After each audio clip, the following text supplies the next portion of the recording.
Oh, let me tell you something. Busting makes me feel good.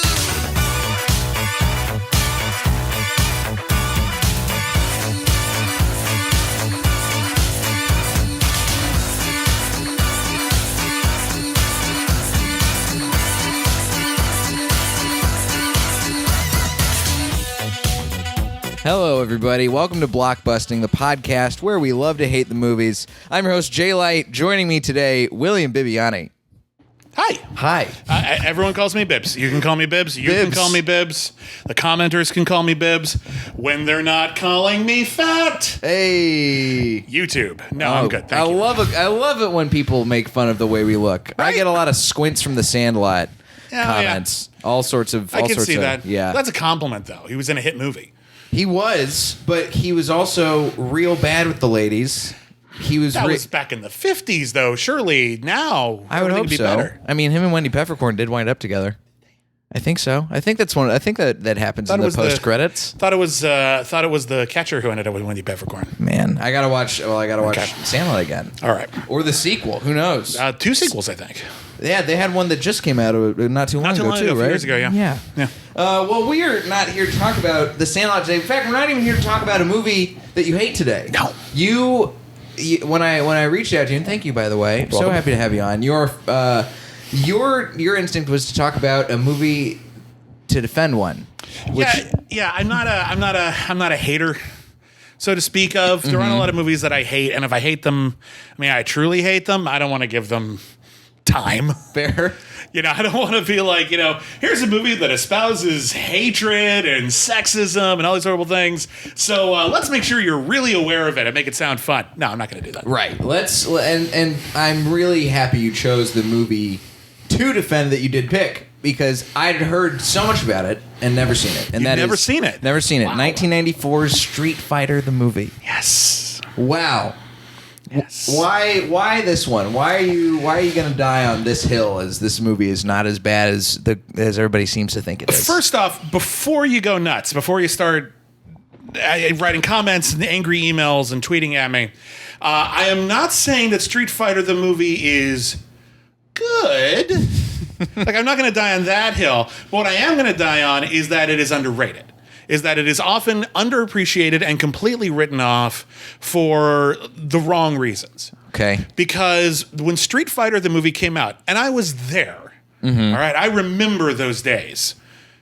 It was horror. There was beating each other in the streets with their own joysticks. Just people were mad when Street Fighter the movie came out, because the people who wanted a Street Fighter movie were people who played the video games. Right. Were people who took it seriously and could tell you the actual origins of Blanca and E Honda and Dulcim. Right. And when they saw that the people who made the movie didn't take it as seriously as they did, they were furious. Yeah. Because I could see that. Yeah, and I'm not actually unsympathetic, but what I think happened was, what they did when they found out that it wasn't the movie they wanted was they completely ignored the movie that they got. And the movie that they got is very fun. It is campy, it is silly, it is not taking the source material seriously, and once you can appreciate the possibility that a video game series called Street Fighter about green monsters who are electric and really vain matadors who have Wolverine claws and people beating up cars in the streets. Yeah, once you can accept the admittedly small possibility that that's weird, and get on the wavelength of the filmmakers who said to themselves, well, this is weird. I don't know, comedy? And they made it a comedy. Once you get on that level, you can say to yourself, this is kind of funny. Yeah. That was the vibe. The vibe that I got from watching this movie was, hey, let's just enjoy ourselves and make as good of a B movie as we possibly can. Right. No, that's true. And the thing is that it's always weird to me that it never occurred to them to make a good movie. Like, it never occurred to them. They tried to make a fun movie, but they never thought to themselves, a movie about fighting? What? how could one do such a movie? As if we hadn't already had Bloodsport and Enter the Dragon and Game of Death and literally thousands of movies from Hong Kong that were based on fighting and little else, and many of them are brilliant. And you could have gotten any of those filmmakers to come to America. You could have gotten Choi Hark to come to America, make a great Street Fighter movie, would have done it, would have understood the genre, would have made a great film. And instead, they went for the Flash Gordon route. Yeah. No, it was, when Star Wars came out in 1977, that was George Lucas taking a genre that people weren't taking seriously at all, the space opera genre. Right. Hadn't taken it seriously ever, really. He took it seriously. People were astounded by it. And then a lot of the films that we got in the wake of that were trying to imitate that success were still not on that tone, that really take it seriously tone. And so we got films like Star Crash, or we got films like Flash Gordon, which are funny movies. Right. Because these are mature adults who are making these movies and they can't bring themselves to take it seriously. Right. And that's, I think, what happened with Street Fighter. And that's the reasons why I think Mortal Kombat, even though I think in many ways it's not a good movie, but because it took the material just seriously enough, everyone calls it great. But I would argue that Street Fighter, the movie, as a camp comedy, as a cheesy movie with a lot of silly jokes, it's a lot of fun. And you can have a really good time watching this very silly film. Right. If you can bring yourself to accept that they cast Jean-Claude Van Damme to play an American general. Oh, yes. If you can accept they cast him and that they have... If you can actually get behind the fact that Raúl Julia is not the only person who's really turning in like a give it your all performance. Oh yeah, Raúl Julia, by the way, who was basically dying at this point. Like he died not that long after this. I think he made like one TV movie after this, won an Emmy for that. But this was like him doing a cheesy film, but Raúl Julia didn't know how to phone in a performance. Right. It was not in him. He didn't know how to do it. Like, he could have phoned in the Addams Family. No one would have blamed him. It was one of the many movies that was just, a sitcom from the 50s and 60s. Let's do another Car 54. Where are you? No, he gave Gomez Addams his all. And he created, I think, one of the best characters of the 90s. John Astin created the character, but in live action, but Raúl Julia made it his own. Yeah. And he's almost an aspirational figure for every weird person in the world, is that person in that relationship in the Addams Family. So when they said to him, okay, we want you to play the bad guy in a Street Fighter movie. And he's like, okay, what's the character? Well, he's a fascist dictator. And he's like, oh, am I Kim Jong-il? And they're like, sure. So he plays him as Kim Jong-il. Yeah. He plays him as this incredibly vain, ridiculous person who is completely detached from reality.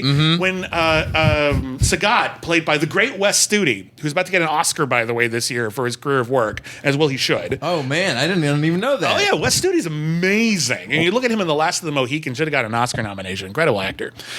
So he plays he plays the Sagat. And when he comes to him and says, okay, look, I've brought you all these guns. You wanted all the guns. I've brought you all the guns. Where's my money? And he gives him money with M. Bison's face on it. Right. Just saying, listen, after I conquer the world, this will be a lot of money.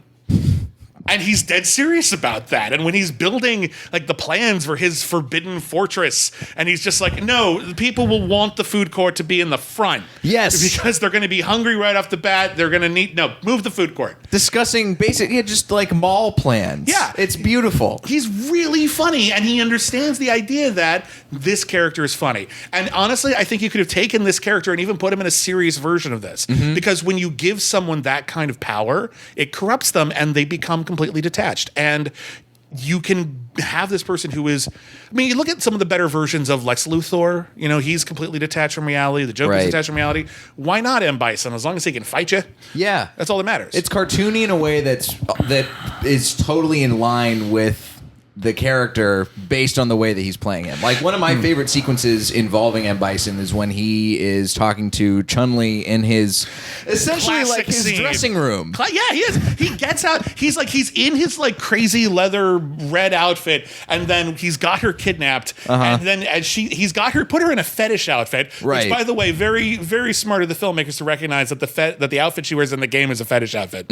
So there's like, okay, well, you're going to wear this for me. And then while she's giving him this long speech about how you killed my father and you burned my village to the ground, he's in the middle of taking off his red leather outfit and putting on a a velvet version of it. Yeah, it's an even more garish. It looks like wallpaper on his body. Yeah, he's got like a smoking jacket and a crushed velvet hat that looks just like his old hat. He is hilarious in that, and he gives one of the best lines in the movie, which is a classic line, which is, for you, the day that M. Bison came to your town was the most important day of your life. For me, it was Tuesday. It was Tuesday. It's nothing to me. I'm so evil. It doesn't matter. It's so great. Yeah, he's really wonderful in it. And he's not the only one. Who is it who plays Zangief? I forgot to look this up. Let me get the cast. Because he also knows what movie he's in, and he's really damn funny. Andrew Briniarski. Okay, so Zangief is in this movie, and I remember there was controversy when this came out because they decided that Zangief was going to be on M. Bison's side. And in fact, in order to make M. Bison's evil side give him more firepower, I guess, they made some of the characters who seemed a little bit more neutral bad guys. Right. So M. Bison, Zangief was one of them. Zangief is a true believer. He believes that M. Bison is the best person in the world. He's trying to save the world, and it's only at the end that someone just says, "No, we're the bad guys." I am a bad guy. But at the time, it was controversial because people didn't really think of Zangief as a bad guy, and I think he doesn't seem like one. He's not, because he's naive, and I think also people were offended that he was dumb in the movie. However, he's really funny dumb. There's this great bit where Chun-Li and E. Honda and Balrog, who are all good guys and working together on this one. Right. They have set an explosive, and they're going to blow up Sagat and M. Bison and everyone. And they're on like a video station. It's like, haha, we're going to blow up all your stuff with you in it. Game over, M. Bison. And then Zangief, who's been watching the video screen, he's getting really intense. He's like, quick, change the channel. And I'm like, okay, you know what? That's a funny line. Yes. That's a really funny line. And they knew that was funny. Mm-hmm. And accusing that of being silly is kind of almost incredibly missing the point. Right. You know? Because the whole point, it's clear that this is not a movie where the goal is for anyone in the audience to be taking what's going on seriously. No, it's not. And maybe that was a mistake. And I would argue that it's kind of ridiculous we haven't had a good Street Fighter movie yet. We've had Street Fighter the movie, which is very silly. We've had Street Fighter The Legend of Chun-Li. And of course there's the animated movie, which is good. But I'm talking about the live action movies they kept trying to make. Right. And then there's the third one. What's that one called? Oh, I don't even know. I think it was another animated one, wasn't it? I don't think there was there was Street Fighter with Sonny Chiba, but that has nothing to do with the game. Oh, sorry. It's a British television series called Street Fighter Assassin's Fist. Okay, different thing. Different thing. I haven't seen the series. However, those two movies, we made two live action Street Fighter movies. And you know what neither of them were about? Street fighting. Right. None of them are about street fighting. This is the street fighting tournament movie is kind of an old trope by the time we even had Street Fighter the movie. Mm-hmm. You get a bunch of disparate characters, each with their own skill sets. You bring them together, they all fight each other, and in the end, they all fight the main bad guy. Right. Hell, Sam Raimi ripped that off when he did Quick and the Dead. That was about a quick draw competition. Yeah. It's a good structure. How did you not do that? Instead, they chose to make it this whole like terrorist organization, international intrigue, the kind of plot you'd see in a prestige drama almost. Well, it's either a prestige drama or like a G.I. Joe movie. Yeah. And a part of me wonders if maybe that was their template. Sometimes you see that in movies that kind of get the material wrong. You realize that they thought they were making a different movie. Case in point, Masters of the Universe, the He-Man movie. It's a terrible He-Man movie. It is, however, a pretty good New Gods movie, and if you look at it through the lens of Jack Kirby's New Gods, where He-Man is Orion, Skeletor is Darkseid, it actually starts to make more sense, and it becomes a better film. Right. Now, that's a lot of work to ask of an audience who, bless them, only wanted a He-Man movie. Right. But sometimes you have to do that work, and sometimes you have a responsibility, I think, as an audience or as a critic. Same thing most of the time, but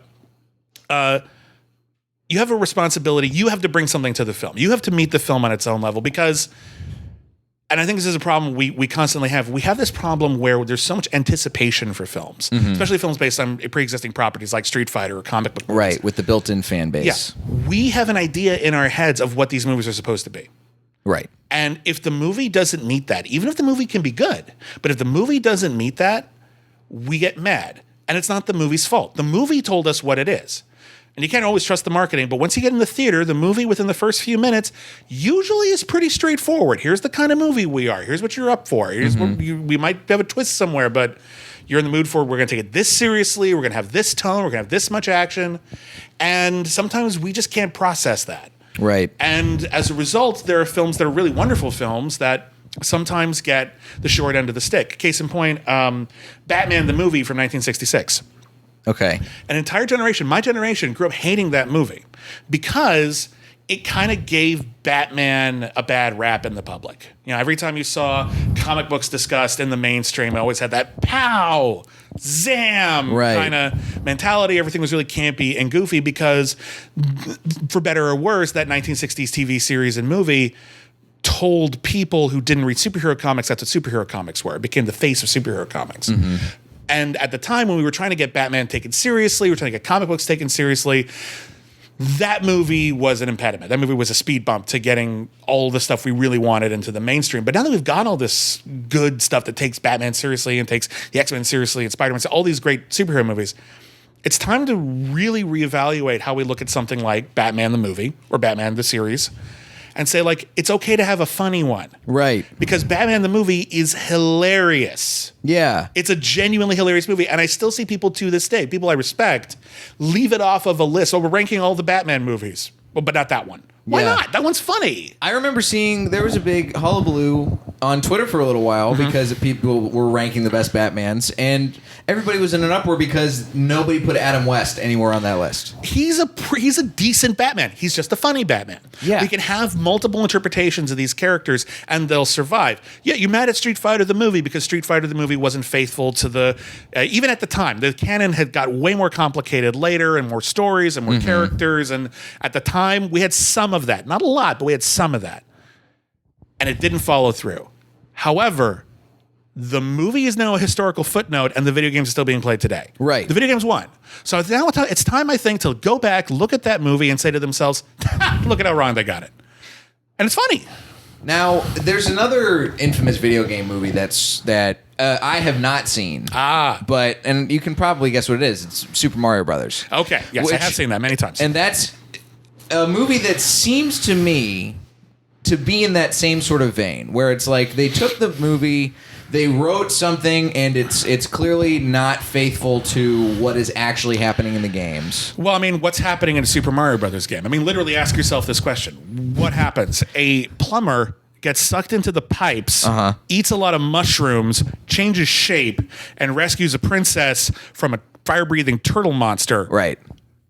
You make that a movie. Like, you make that make sense. Like, if you're not doing it in animation where it's already going to be so surreal that you're going to have a hard time marketing it to people who don't already respect the games, nowadays you might be able to get away with it more. Super Mario was still, I mean, I want to say new, but he was still kind of a fresh pop icon at the time. He wasn't like Mickey Mouse, who'd been around for decades.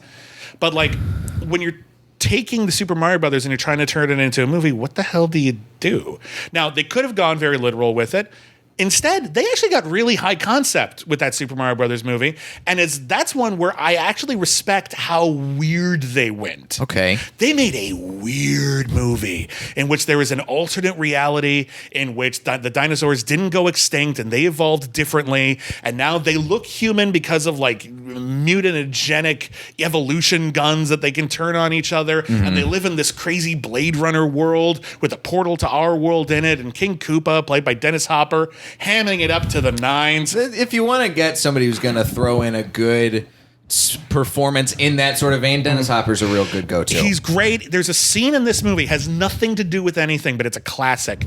That's just him ordering a pizza. They decided to take a break in the middle of Super Mario Brothers, the movie, so the bad guy can order a pizza. And he does it over a video phone, and there's some dweeby, guy in a pizza hat, like, hey, Dino Pizza. Oh, hey, King Koopa, you want the usual? Yeah, large, extra cheese, extra newts, and spicy. Like, and that's it. That's the whole scene. They know it's weird. They're having a really fun time making it super bizarre and trying to find like weird sci-fi ways to make it make sense. Oh, Super Mario jumps really far? Cool. He has super jumping boots. Yeah. Cool. Okay. Why not? I'll I buy don't know. that. You come up with something better. There's a scene where they have Yoshi. And Yoshi was very new when that thing came out. That was he was still a brand new character in Super Mario World, totally adorable in the comics. They made him a little velociraptor who eats one of the bad guys. It's fantastic. Wow. It's really creepy. So that's one where they're just desperately trying to figure out how to make not a cartoon, a video game that wasn't meant to be taken literally. It's just weird for its own sake in a lot of ways. It's not like what do you call it? It's, Missile Command, not like Missile Command. Missile Command is a complicated metaphor for the futility of nuclear war. Right. Super Mario Brothers is not.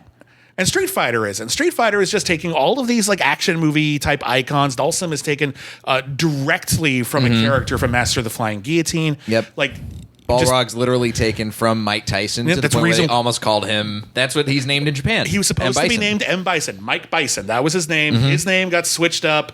Like all the villains' names got switched up except for Sagat.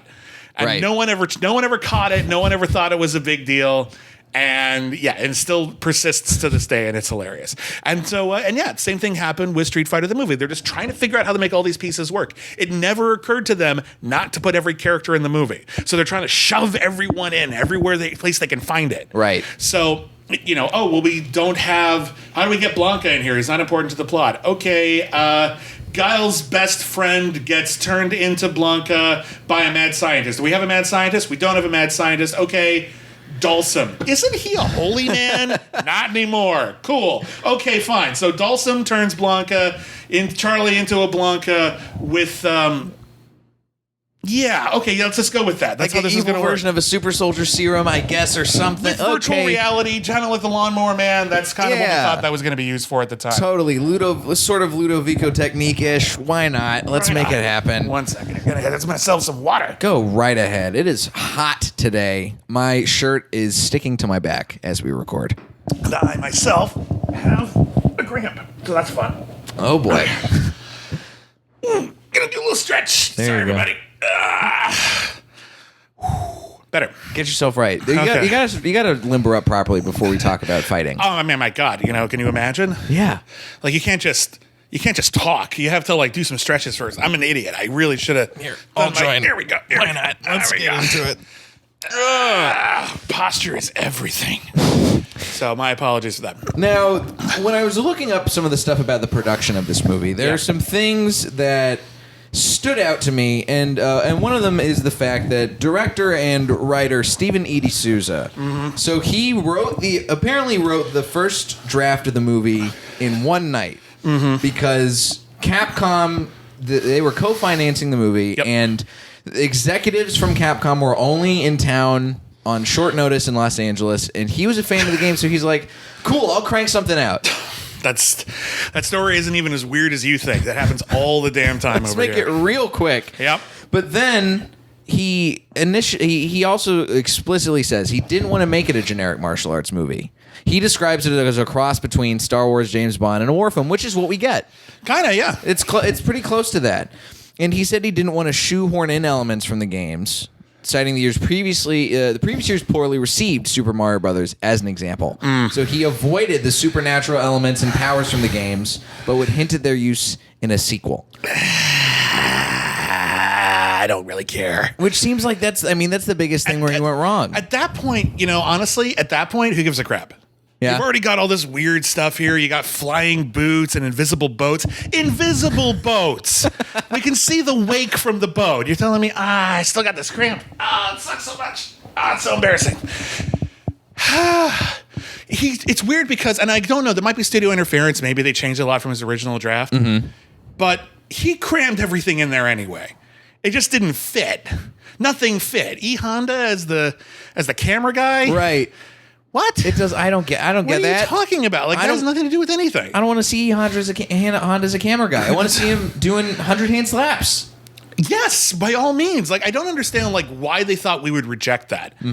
That's what we were here for. The closest we got to that is when M. Bison is having his fight at the end with his electromagnetic propulsion technology, and he gets to do something close to the headbutt that he does in the games. I'm willing to accept fireballs. I don't care. Like, I literally don't care. However, if you're going to take it seriously and like, oh, we're not going to have fireballs, actually take it seriously. Pick one. That's my thing. Right. So, like, if you had actually just said, okay, so it's just going to be a hardcore fight movie. Everyone's got their own styles, and that'll be that. If any of the famous moves from the game look kind of like a real fighting move, maybe we can use it. But other than that, boom. And instead, they just picked this weird middle ground thing. Yeah. And it feels really amorphous and strange. You know, one of the weirdest things about this movie, no one ever talks about this. You know who plays the DJ who gives like all like the updates on the plot? Like, Shadaloo is going to be all up in the northern region today. Right. And all, you know who that is? Who is that? Adrian Cronauer. Who's that? Adrian Cronauer is the real life DJ that Good Morning Vietnam is based on. Oh, really? That is actually the guy from Good Morning Vietnam. The guy Robin Williams is playing in Good Morning Vietnam. That was a real guy, and he was still around, and he did the DJ stuff for Street Fighter the movie. Because I remember hearing that throughout, and I was like, oh, they're just doing a takeoff on Good Morning Vietnam. Actual guy. Wow. Yeah. Isn't that weird? It's so weird. That's so taking weird. it so seriously in a way that it doesn't. It's fascinating. It's crazy to me. And it's a fun watch because of all that weird stuff. Because you're watching and it's just like, what in the... Like, for example, there's a scene in the movie where in order to trick M. Bison, in order to get M. Bison to let his guard down, Guile fakes his own death. He makes it look like he's been killed. Right. And then Chun-Li breaks into the good guy's barracks to get the story, get the scoop, find out how to defeat Bison. And then she goes down into the morgue, and Guile is laying there on a slab, and only then does he wake up. Right. And I'm like, you were laying down there in the morgue the whole time just in case Chun-Li broke in? Like, there's literally no reason. Once you're off camera, once you're, like, behind the wall or whatever like that, or in a room, get up. Brush yourself off. No one's going to care. No one cares at this point. Anyone who would see you behind the scenes knows about the scheme. Yeah. So what the hell are you doing? What were you doing in there? Did you just fall asleep? And they're just like, you know what? Guile's had a long day. Let's have him take a rest. Cammy's just like, I got this. I can take some responsibility. By the way, Kylie Minogue is Cammy. I was just going to say, casting. What a wonderful pick. What a casting. I think she'd already done Biodome, which is one of the worst movies of the 90s. Yep. It's so bad. Like, even at the time, it was tolerable, but now you watch it and, like, the heroes are the worst people in the world, and you hate them so much. It's one of the many There's only, like, 4 Pauly Shore movies, but that's one of the ones I haven't seen. I still gotta watch it. Pauly Shore. I will defend to the death Son-in-Law. Yeah? Son-in-Law is a perfectly fun little Thanksgiving movie. Okay. It's perfectly good. It's a good movie. I like it fine. He plays a good character in it. I'm quite fond of Encino Man. I enjoy Encino Man. Probably hasn't aged well, but I remember it. And am I missing a good one? I don't think In the Army Now was that good.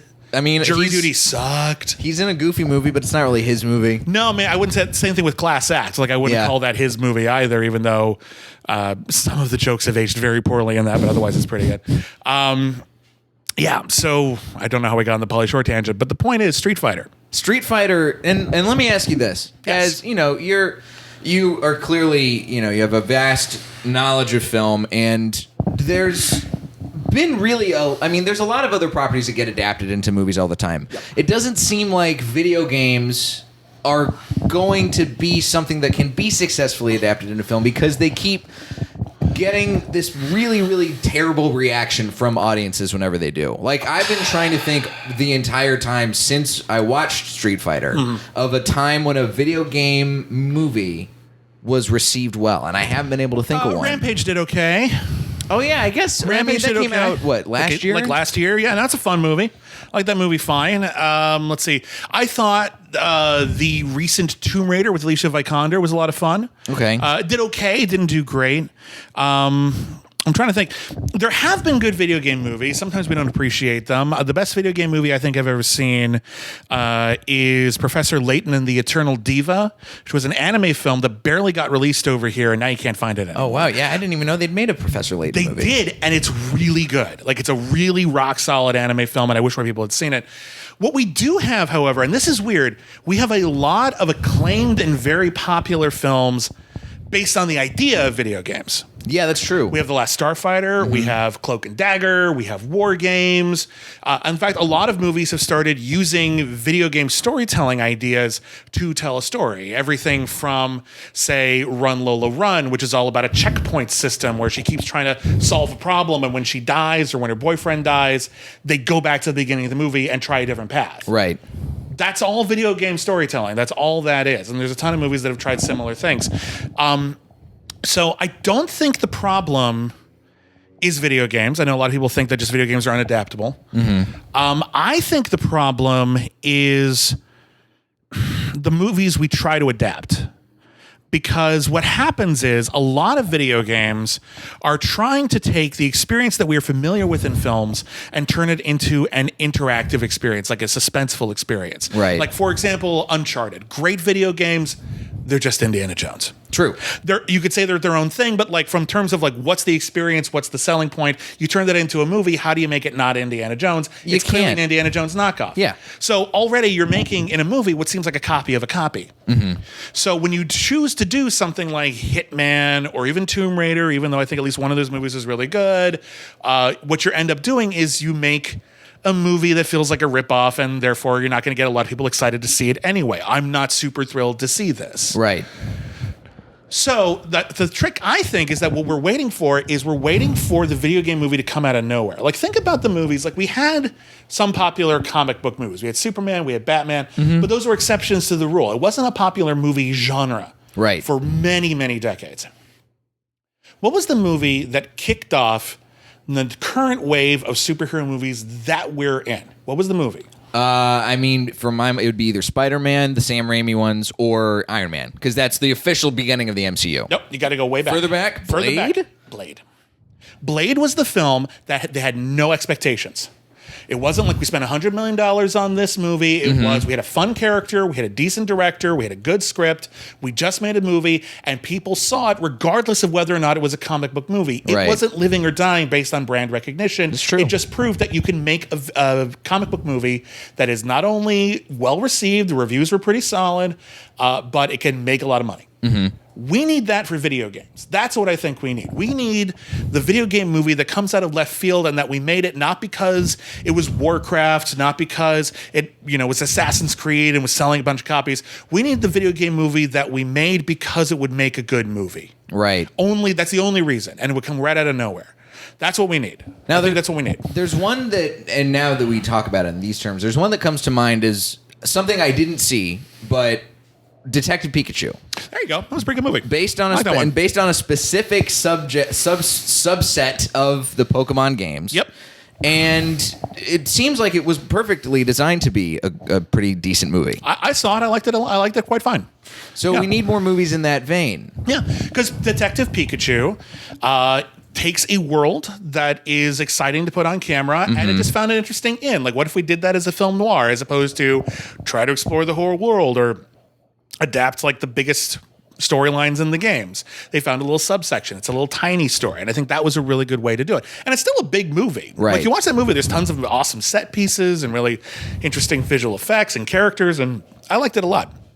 What we need is, if we're going to go completely out of left field, we need something like a Phoenix Wright Ace Attorney courtroom drama movie. We have that. They made that in Japan. There's a live action version that they did in Japan. I mean, that seems like the perfect sort of something that like cool. Nobody would know unless they're hardcore. They've been playing the Nintendo DS games forever. For me, the game that I always think of, I'm just like, how has no one turned this into a movie? It's such a great setup. Is Psychonauts. That would be a great movie too. Psychonauts, if you're not familiar with it, great movie, great video game, could be a great movie about a kid who runs away from the circus so he could go to school. And the school is for psychics. It's a psychic summer camp. And it's all about him learning psychic powers from all of his teachers. And it turns out there's a conspiracy at the school to steal kids' brains and use them to power psychic weapons. And it's really imaginative. It's really exciting. And I think it would blow people away. I think people would be like, what the hell is this? And can we have more of it, please? Yeah, it would be very surreal, very funny. Yeah. A lot of, you're going inside people's brains. And it's always not what you expect. Yeah. Like, there's a part of the game where you go into the brain of a lungfish. And you end up inside this like city full of lungfishes, but you're a giant because you're a person. Right. And you're Godzilla destroying Lungfishopolis. awesome. Sounds pretty. I mean, I would watch that movie. Who wouldn't watch that movie? That movie sounds really, really great. You have to tell people that video game movies aren't great because they're based on a popular video game, but because they're great movies. Right. And that's the thing. The superhero movies that are succeeding aren't superhero movies that people go to because, comics. Yeah. They're going because, did you see the trailer for Thor Ragnarok? That looks amazing. Yeah. Really interesting, cool music. I love the characters. Let's go. That's what made me... Thor Ragnarok specifically is the movie that made me feel like watching superhero movies again. Did you have the fatigue? I had the fatigue. Okay. I got fatigued right around the time Iron Man 3 came out. Okay. I actually loved Iron Man 3. That was my... I still haven't seen it. It's so good. It really subverted a lot of expectations. It's one of these things, like, I miss so much of the Marvel Cinematic Universe between...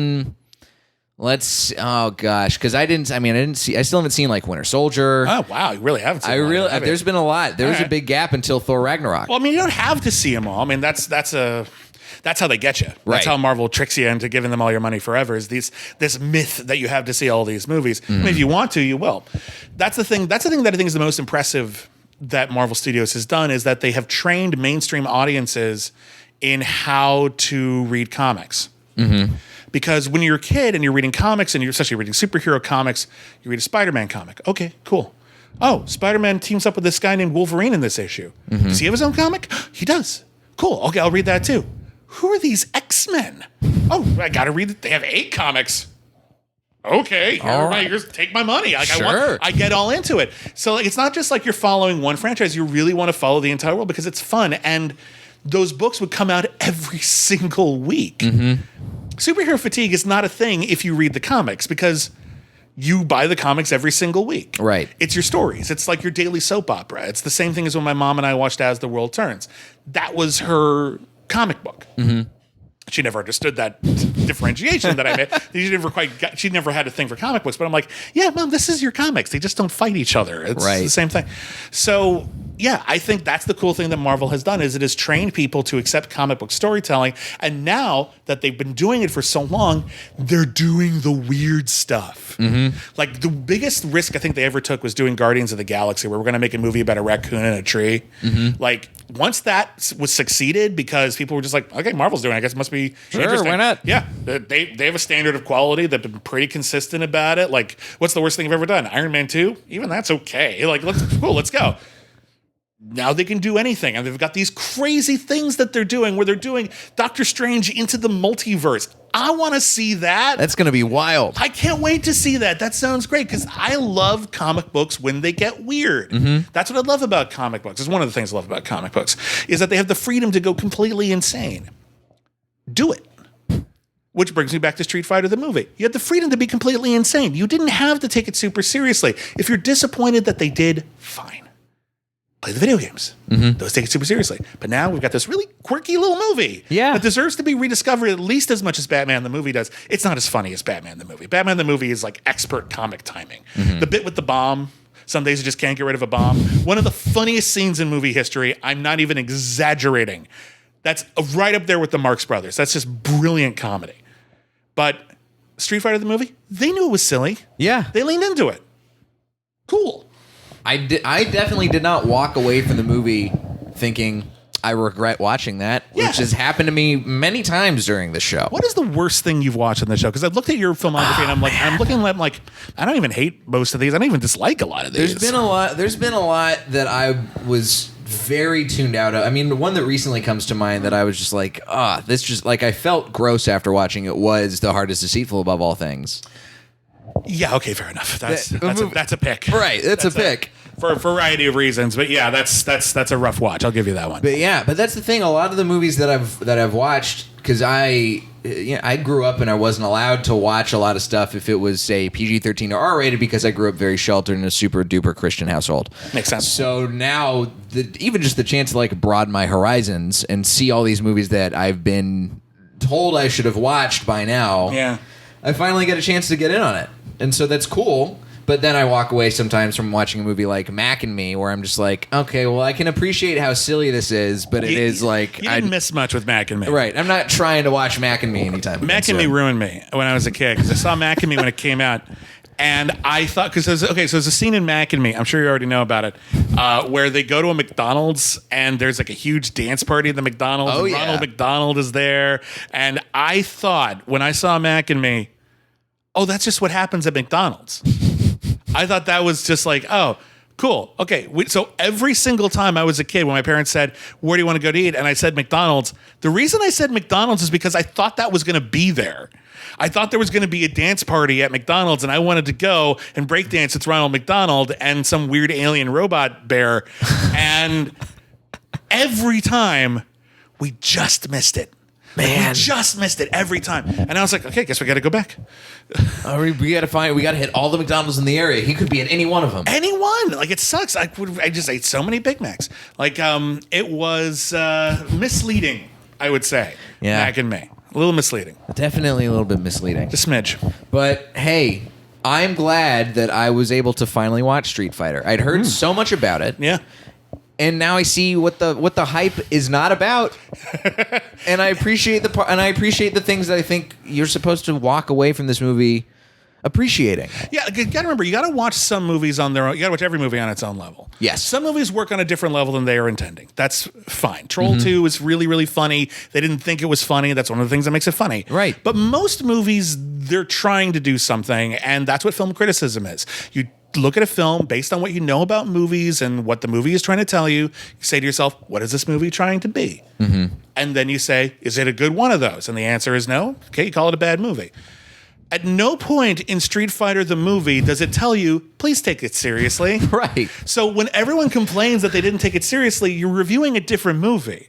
Now, if you want to say it's not funny camp, that's okay. It's not great camp. There are better camp movies out there. Mm-hmm. But it's a reasonably entertaining, silly film for people who didn't take the material seriously. It would be nice if someone took the material seriously and we had a good, faithful Street Fighter movie. I think the material is there. Mm-hmm. But until then, that's funny. Yeah. It's a funny film. It's funny. It's got potential to have been more, but we have to meet it where it's at. Exactly. We just have to take what we're given. Yeah. Like, you don't like it? Make a better one. Yeah. Please make a better one. That'd be great. I would love it if you made a better one. We need more good movies. Yeah, we do. But until then, I mean, I can't help but giggle when I watch that they clearly have taken the control section from an actual Street Fighter cabinet and put it on M. Bison's control, his magnet levitating He's thing. having a great time, isn't he? Yeah. Raúl Julia is a champion. Raúl Julia is a champion, one of the all-time greats in cinema. And yeah, I should have gotten...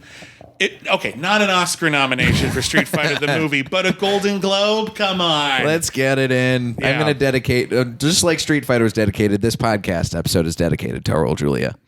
Damn right. R.I.P. Hey, Bibbs, thanks for coming on, man. Happy to be here. Where can the listeners find your work, read your work, see your work? Okay, so I'm everywhere, so Right. buckle up. Okay, so I write movie reviews for websites like The Wrap and Bloody Disgusting, and occasionally IGN as well. I host a variety of podcasts, including on the Schmoes Know podcast feed, Critically Acclaimed, where I and my co-host Whitney Seibold, we review new movies and answer listener emails and talk about the big stories of the day. We also do a podcast called The Two Shot, where we review one of the most notorious movies ever made as selected by our listeners, and then we pair it with one of the best movies ever made to try to make the ultimate double feature. Okay. Also at the end of every month, we review on that show an entire motion picture franchise, The Good, the Bad, and the Ugly. And this week, we just released an episode. Is this going to come out this week? This will be out on next Monday. Next Monday. Okay, so we might have another episode by then, but our most recent episode is all about the 3 Sharktopus movies. And I had a great time researching that and talking about those movies. It's a really interesting listen, I think. I also have the podcast Canceled Too Soon, which is on a separate podcast feed. Canceled Too Soon is where we review TV shows that lasted only 1 season or less. I think we just hit our 157th episode. Wow. We are trying to create the ultimate catalog of TV's failures. And a lot of those shows did not deserve to be canceled, and a lot of them have been completely forgotten, and it's been a really, really great exploration. Also, we have a Patreon, patreon.com/critic acclaim. Critically Acclaimed was taken. Critic acclaim was not. So over at Critic Acclaim on Patreon, we have a ton of exclusive content. We have the Cancel Too Soon monthly movie where we review TV movies and miniseries. We have Only the Best, which is an ongoing podcast where we review every single nominee for Best Picture at the Academy Awards in chronological order. We just did an episode in which we wrapped up the 8th Annual Academy Awards. We're moving on from there. Oh, man. Let's see. We've got All Our Yesterdays, the podcast where we review every single episode of Star Trek in production order. We're just getting started on that. I think we're on episode 8 or 9 right now, but by all means, get out on the ground floor because it's only going to get longer. And we also do commentary tracks. We just recorded one for Twilight. Okay. But these are relatively new. So we did one for Twilight. We did one for Raiders of the Lost Ark, and we did one for I Know What You Did Last Summer. All right. Yeah. And then next month, I think, what were we going to do next month? It wasn't... or we do Poltergeist. Poltergeist is coming up next. Wonderful. And I'm on Twitter at William Bibbiani. What? Oh, and I'm on the Movie Trivia Schmodown as well. Of course. Yeah. Also, I'm mowing your lawn. I don't know. I'm really busy. Mowing your lawn as you speak. It's a hot summer. Get on and listen and help old Bibbs cool down. Thank you. You can find me at Diet J on Twitter and Instagram. Show dates are at jlightcomedy.com. And if you are in Scotland and you're listening to this, hey, guess what? I'm here too right now. Oh my God. I'm doing shows for the Edinburgh Fringe Festival every night at 11:45 p.m. at the Place Hotel. Come check out my hour and have a fun time. And if you like the show, please tell a friend, sign up, join the Facebook group, all sorts of fun stuff coming down the pipeline soon. So excited to have you on board. And excited to have you. Thanks so much. Thank you very much. Seriously, it's been a real pleasure, and let's have me back on sometime. Maybe I can think of something I actually hate. Ooh, I like the sound of that. I like the prospect of that. Probably can't, though. I have a lot of stuff I'll defend. It's admirable. I'm going to come on here and defend White House Down sometime. Everyone gives that movie a bum rap. That movie's brilliant. Oh, man. I got to watch brilliant. that. It's great. If you love the Fast and Furious movies and you hate White House Down, I don't understand you. It's the exact same tone. Wow. It's the exact same tone. I do love Fast and Furious movies. Yeah. Like, I don't know why people are so forgiving for Fast and Furious, but literally any other movie makes a movie with that tone. Everyone's like, screw that. That's silly. I'm like, it's the same thing. Okay, anyway, we're off on a tangent. I don't want to do that podcast yet. Quit taking yourself so seriously, people. Just have some fun. This has been Blockbusting. Go see something good for a change.